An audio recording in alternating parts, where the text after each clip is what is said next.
வணக்கங்க. இன்னைக்கு நாம பார்க்க போறது உனக்கு தெரியாது என்ற தலைப்புல ஒரு பாடல். உனக்கு தெரியாதா? யாருக்கு தெரியாது?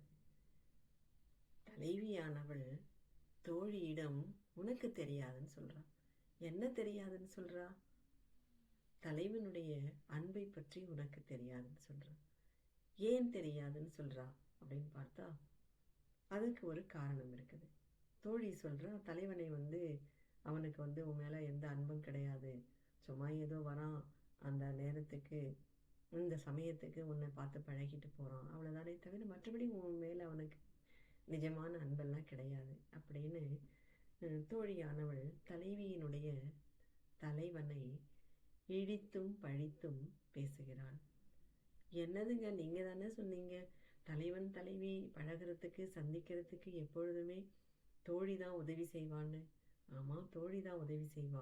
இங்கே அவள் இழித்தும் படித்தும் பேசுகிறாள் என்று சொன்னால் அதுக்கு ஒரு காரணம் இருக்குது. என்ன காரணம்னா, ஏற்கனவே நம்ம பார்த்தோம், தலைவன் வருகிறான், தலைவியை பார்க்கிறான், பழகுகிறான், பேசுகிறான், கழிக்கிறான், திரும்பி போய்விடுகிறான், திரும்ப போயிடுறான். அப்படியே தான் தினம் நடக்குதே தவிர தலைவியை திருமணம் செய்து கொள்ள வேண்டும் என்ற எண்ணமே இல்லாமல் அவன் இந்த களவு மனத்திலேயே வந்து பார்த்து பழகிட்டு போறது, அப்படியே நாட்களை கடத்தி கொண்டிருக்கும் போது தலைவிக்கு அதிலே சற்று கோபம் வருகிறது, கவலையும் வரும் அந்த சமயத்துல. அப்படி கவலை வரும்போது இது ஒரு நாடகம்னு கூட நம்ம சொல்லலாம். என்ன செய்யலாம்னா, தலைவன் தலைவியை பார்க்கறதுக்காக அந்த இடத்துக்கு அங்க நிக்கிறான். அவன் நிக்கிறத பார்க்காத மாதிரி இவங்க அவன் இருக்கிறதையே பார்க்காத மாதிரி இவங்க அதுக்கு அருகாமையில் இருக்கிற வேற ஒரு இடத்துல இருந்து இவங்க 2 பேரும் பேசிக்கிறாங்க. என்ன பேசிக்கிறாங்கன்னா, தோழி தலைவனை குறை சொல்ற மாதிரியும் தலைவி அதற்கு பதில் சொல்வது போலவும். இதுவும் ஒரு உளவியல் கூறுகள் நிறைந்த ஒரு அழகான ஒரு குறுந்தொகை பாட்டு. குறுந்தொகையினுடைய 3வது பாடல். இந்த குறுந்தொகையின் இந்த பாடலை திணை குறிஞ்சிதான். துறை தலைவன் புறத்திருக்க தோழியிடம் தலைவி சொன்னது, அதுதான் துறை. கூற்று தலைவியினுடைய கூற்றுதான்.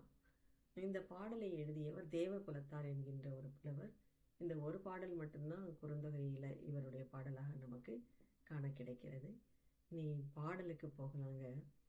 அதாவது, இழித்தும் பழித்தும் பேசிய அந்த தோழிக்கு தலைவி சொல்லுகின்ற ஒரு அழகான பதில். நிலத்தினும் பெரிதே வானினும் உயர்ந்தன்று, நீரினும் ஆறளவின்றே சாரல் கருங்கோன் குறிஞ்சி பூக்கொண்டு பெருந்தேன் இழைக்கும் நாடனோடு நட்பே. பெருந்தேன் இழைக்கும் நாடன், அதாவது அவனுடைய நாட்டுல, அவனுடைய ஊர்ல பெரிய பெரிய தேன் கூடுகள் எல்லாம் இருக்கும். தேன் கூடு யார் கட்டுவாங்கன்னு பார்க்கலாம். தேன் கூடு கட்டுவது தேனீக்களினுடைய தொழில். தேனீக்கள் தான் பெரிய பெரிய தேனடைகளை உயரமான மலை முகடுகளில் இருக்கின்ற அந்த பக்கத்திலெல்லாம் அந்த தேனடைகளை கட்டும்.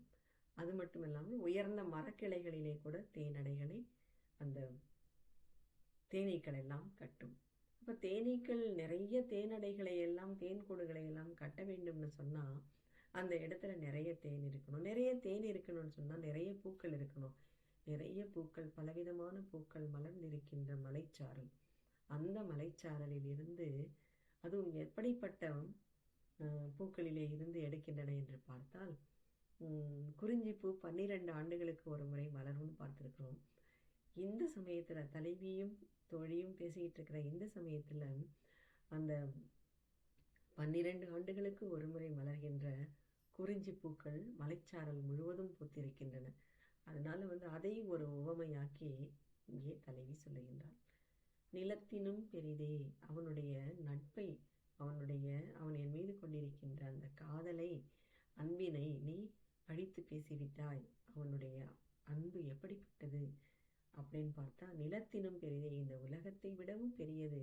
அவன் அந்த அளவுக்கு பெரிய நிறைய அன்பை என் மீது வைத்திருக்கின்றான். வானினும் உயர்ந்தது, அதாவது கலப்படம் இல்லாமல் அதற்கு நிகர் எதுவுமே சொல்ல முடியாதபடி வானத்தை காட்டிலும் உயர்ந்தது அவனுடைய காதல். அடுத்தது, நீரினும் ஆறளவின்றே, கடல் மிகவும் ஆழமானது, அந்த கடலை விடவும் ஆழமான அன்பை அவன் என் மீது கொண்டிருக்கின்றான். சரி, எப்படிப்பட்ட நாட்டுக்கு தலைவன் அப்படின்னு பார்த்தாக்கா, குறிஞ்சி பூக்களை கொண்டு, குறிஞ்சி பூக்களிலிருந்து இந்த சமயத்தில் 12 ஆண்டுக்கு ஒரு முறை மலர்கின்ற குறிஞ்சி மலர்ந்திருக்கிறது. அந்த குறிஞ்சி பூக்களில் இருந்து குறிஞ்சி தேனை எடுத்து நிறைய தேனடைகளை எல்லாம், தேன் கூடுகளை எல்லாம் அந்த தேனீக்கள் எல்லாம் கட்டுகின்ற அப்படிப்பட்ட மிகப்பெரிய நாட்டிற்கு சொந்தக்காரன். அவனுடைய உள்ளம் கூட பறந்தது, தூய்மையானது. அவன் கொண்டிருக்கின்ற அன்பு என் மீது, அவன் வைத்திருக்கின்ற அன்பிற்கு அந்த ஆழத்தை எவராலும் அளந்து சொல்லவே முடியாது என்று அவனை உயர்த்தி பேசுகிறான். இதுல என்ன உளவியல் இருக்குது அப்படின்னு பார்த்தோம்னா, தலைவன் தலைவியை திருமணம் செய்து கொள்வதற்கான அந்த ஏற்பாட்டை செய்யாமலே இருந்துகிட்டு இருக்கும்போது, இப்ப இவங்க 2 பேரும் உரையாடும் போது தோழி இவனை பழித்து பேசுகிறாள். பழித்து பேசும்போது தலைவி உயர்த்தி பேசுகிறாள். அப்படி உயர்த்தி பேசும்போது அவனுக்கு நிச்சயமா தெரியும், தோழி இவ்வளவு நாளும் உதவி செய்த தோழி எதற்கு பழித்து பேசுகிறாள்ன்றது தெரியும். திருமணத்திற்கு அதற்கான ஏற்பாட்டை செய்யாமல் இருந்த ஒரு காரணம். சரி, தலைவி அதற்காக கொஞ்சம் கூட கோபம் இருந்தாலும் தன்னை மற்றவர்கள் முன்னால பழித்து பேசக்கூடாது. யாராவது அதாவது கணவனையோ தான் நேசிக்கின்ற ஒரு பெண்ணையோ ஆணையோ யாராவது ஒருத்தர் குறை சொன்னாங்கன்னா அதை பொறுத்து கொள்ளாமல் விட்டு கொடுக்காமல் பேசுகின்ற அந்த ஒரு மனப்பாங்கு. அப்போ தலைவி தன் மீது எவ்வளவு பெரிய நம்பிக்கையை வைத்திருக்கிறாள் என்று தலைவனுக்கு தெரிய வருகிறது.